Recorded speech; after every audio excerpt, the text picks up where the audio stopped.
Hey, it's Don, the Auction Professor here. If you didn't know or weren't paying attention, the United States Postal Service is actually going to be switching over to dimensional weights, meaning that your actual weights could go up. Your prices could go up for shipping things.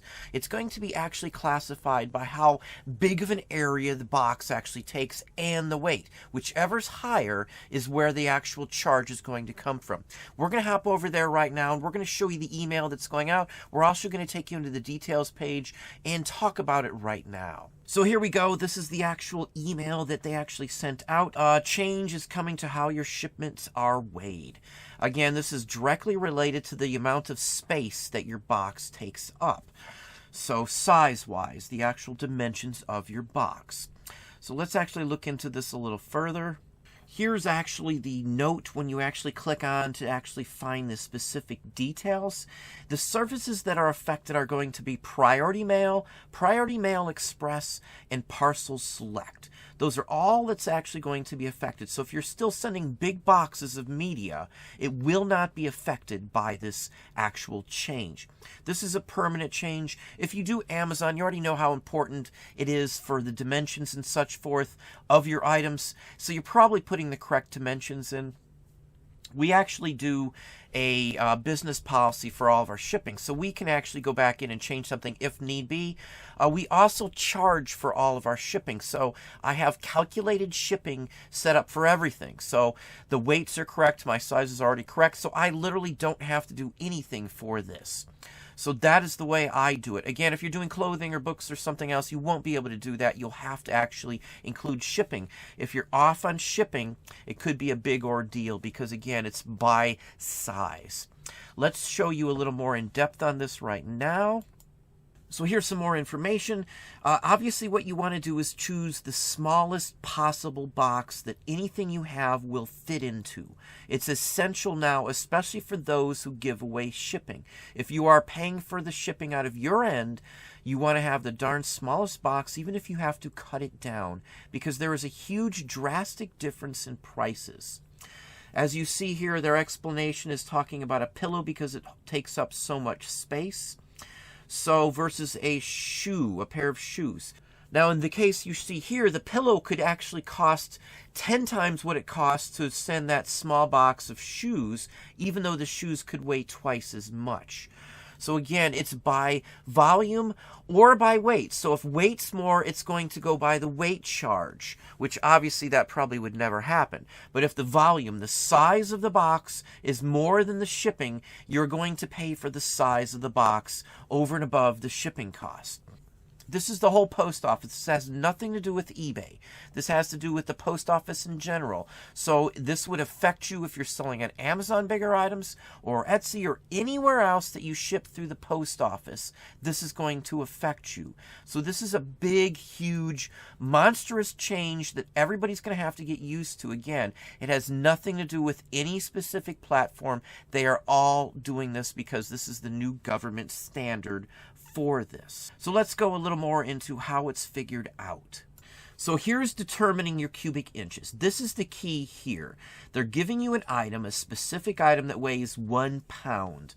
Here's the dimensions of the box. It's 18 inches by 14 inches by 12 inches. This used to be a box, I think, that you used to be able to get through eBay. eBay has gotten rid of all the big boxes for the freebies that you get, unfortunately. But what you have to do is multiply those three dimensions times each other. So 18 times 14 times 12 gives you 3,024 cubic inches. From there, you're going to look at their chart, which it's pretty easy to figure out. So for the post office, you're going to divide that by 166. And that's going to give you the actual weight on it. That's a better option. The higher the number, the lower you are going to pay. So sending it through the UPS would actually cost you more on dimensional shipping weights. So again, with the post office, it's 3,024 divided by 166. It gives you 18.21. And as if you know anything about shipping, if you go over one weight, you're paying to the max of the next weight. So you up it to 19 pounds. is what you're going to be charged for this box that only weighs 1 pound. So I know this is going to be confusing for a lot of people. It doesn't start till June, so you've got to pay attention to this. You really got to pay attention to this. If you don't know how to ship properly, you're going to have to spend some time. This isn't the end of the world. You're just going to fix it, set up some policies in eBay, and move on. That's all there is to it. As long as the dimensions are correct and you're doing calculated shipping, you have nothing to worry about. But if you're actually giving away the shipping and it's out of your end, again, you better go in and make sure all the dimensions are correct for the box that you're using and the weight's correct on all of your items. It should be a given anyway. You don't want to be off on an item and have an item come back or to be billed for it later. So let's go in and look at eBay's further explanation on showing you the differences of how it could cost you. Now here eBay is actually breaking down the exact same pair of headphones. These headphones weigh 1 pound. First, they're putting the same pair of headphones. We're just shipping them to the same location. Don't worry about the location. We're only worrying about the weight and the size of the box. So the first option they have here is a 16-inch by 12-inch by 8-inch box. So again, you're going to multiply 16 by 12. That total you're going to multiply by 8. It gives you 1,536 cubic inches, which is actually still smaller than the max threshold. The max threshold, from what I see, is 1 cubic foot, which is the 12 by 12 by 12 box. That is actually the biggest box that I actually use. Anything I derive is coming from that box, and I'll put some together. So I'm all set no matter what, because I only use a 12 by 12 by 12 or smaller box for most everything that I ship, other than the big bulk stuff that goes to Amazon, and that's handled through Amazon, so we're worrying about eBay here. So again, the first example, the box weighs 1 pound, but with dimensional weights, it's going to be charged at 10 pounds. It's still only $7.85, which would be about what it was had it been weighted at the 1 pound mark anyway. Now, their other option here, again, it's a 12 by 12 by 12 box. Multiply 12 by 12 by 12, you get 1,728.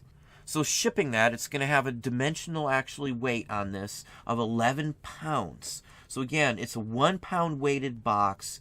The dimensional weight is going to be 11 pounds. And the DIM is the dimensional weight that they're talking about here. Again, many companies have done this for a long time, so this isn't something new. This is the post office catching up with the real world, because again, the post office has lost money for a long time. I'm sure they're trying to salvage it and fix things up. So anyway, in the last example, they're using a big box. They just use something laying around, which is something you could do in the past, but starting forward, I would never do this. They're using an 18-inch by 14-inch by 12-inch. And if you multiply that all out, it's 3,024. Again, the box weighs about 1 pound. But with dimensional weights here, it actually brings it up to a 19-pound weight, and it brings your cost for the exact same item up to $53. So if you're wrong on something, you could end up paying $40 more than you would need to, or close to $50 more than you would need to. And if it's coming out of your end, it's a item that you only paid a couple dollars for, you sold it for 30 or 40, you could end up losing $20 on this. So this is a key 100% thing that you should be paying attention to right now. And if you're unfamiliar or want more information, I would honestly go straight to the post office and check their site out on the new dimensional weights. This is a big, huge change for those of you who don't know about how this works or have not done it before. So again, the smallest box you have for anything is what you want to use from now on. So again, if you're giving away shipping, you want to use the smallest physical box you can. You want to have correct dimensions in there, correct weights, and to know exactly what it's going to cost before you list the item. If you're charging for shipping, make sure it's calculated shipping for everything. Make sure you have correct weights and correct measurements in there. Again, because if the people are buying it from you and you're charging shipping like we do, once they paid and you're wrong on your dimensions or your shipping weight or something, it's coming out of your end. So across the board, this could be an issue.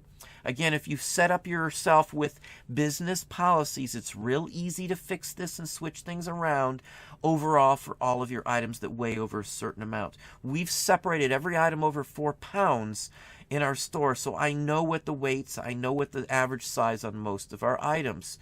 So again, pay attention, and that's what I have for you today.